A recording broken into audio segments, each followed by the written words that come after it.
ವಿಜಯೇಂದ್ರ ಅನೇಕ ಹಗರಣಗಳಲ್ಲಿ ಸಿಕ್ಕಾಕೊಂಡಿದ್ದಾರೆ. ಈಗೆಲ್ಲ ನೀವು ನೋಡಿದ್ರಿ ಯತ್ನಾಳ್ ಅವರ ಸ್ಟೇಟ್ಮೆಂಟ್ ಅನ್ನು. ಯಾರು ಹೇಳಿರೋದು?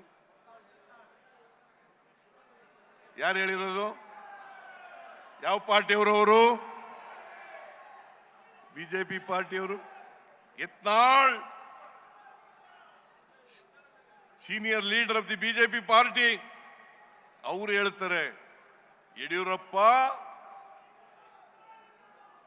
ಸಾವಿರಾರು ಕೋಟಿ ರೂಪಾಯಿಗಳನ್ನ, ವಿಜಯೇಂದ್ರ ಸಾವಿರಾರು ಕೋಟಿ ರೂಪಾಯಿಗಳನ್ನ ಒಡೆದಿದ್ದಾರೆ ಅಂತೇಳಿ.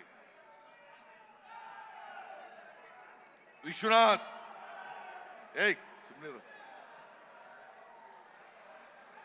ಮೇಲ್ಮನೆಯ ಸದಸ್ಯ ಅಪ್ಪರ್ ಭದ್ರಾ ಯೋಜನೆಯಲ್ಲಿ 20,000 ಕೋಟಿ ರೂಪಾಯಿಗಳನ್ನ ಲೂಟಿ ಹೊಡೆದಿದ್ದಾರೆ.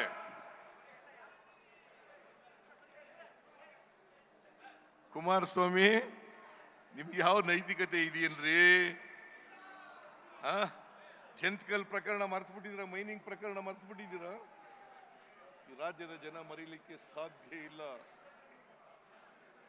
ಜಂತ್ಕಲ್ ಪ್ರಕರಣ ಸುಮಾರು 22 ಕಂಪನಿಗಳಿಗೆ ರಿನ್ಯೂವಲ್ ಮಾಡಿಕೊಟ್ಟಿದ್ದೀರಿ. ನಾಚಿಕೆ ಆಗಲ್ಲ ನಿಮಗೆ? ಮಾನ ಮರ್ಯಾದೆ ಏನಾದ್ರು ಇದೆಯಾ ನಿಮಗೆ? ನನ್ನ ರಾಜೀನಾಮೆ ಕೇಳಲಿಕ್ಕೆ, ನನ್ನ ರಾಜೀನಾಮೆ ಕೊಡಲಿಕ್ಕೆ ಕೇಳಲಿಕ್ಕೆ ನಿಮ್ಗೆ ಯಾವ ನೈತಿಕ ಹಕ್ಕಿದೆ? ಆರ್ ಅಶೋಕ ಇವರು ಲ್ಯಾಂಡ್ ಗ್ರಾಂಟ್ ಕಮಿಟಿ ಚೇರ್ಮನ್ ಆಗಿದ್ರು. ಎಂತ ಕಾವಲದು?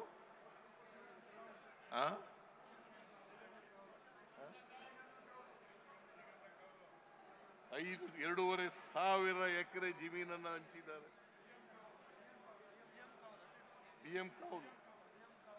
BM ಕಾವಲು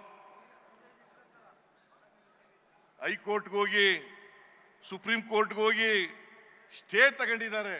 ನಾಚಿಕೆ ಆಗಲ್ಲ? Even today the case is pending in the supreme court. Mister Ashok, ನಾಚಿಕೆ ಆಗಲ್ಲ ನಿಮ್ಗೆ?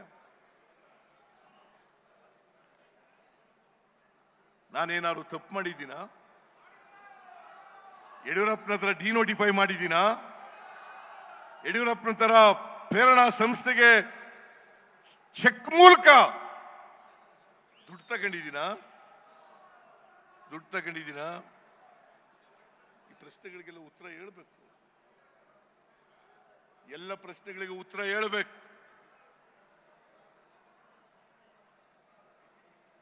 ನಾನು ಯಾವತ್ತೂ ಕೂಡ ದ್ವೇಷದ ಸೇಡಿನ ರಾಜಕಾರಣವನ್ನು ಮಾಡಲಿಲ್ಲ.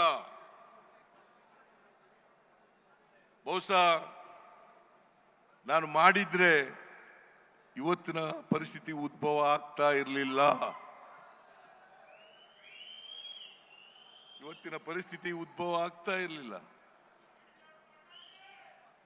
ಇವರೆಲ್ಲರೂ ಜೈಲಿಗೆ ಹೋಗ್ಬೇಕಾಗಿದ್ದವರು. ಅಶೋಕ, ವಿಜೇಂದ್ರ, ಕಲ್ಕತ್ತಾದಲ್ಲಿ ಶೆಲ್ ಕಂಪನಿಗಳ ಮೂಲಕ ದುಡ್ಡು ಹೊಡೆದಿರೋರು ಯಾರು? ವಿಜೇಂದ್ರ ಯಾರು?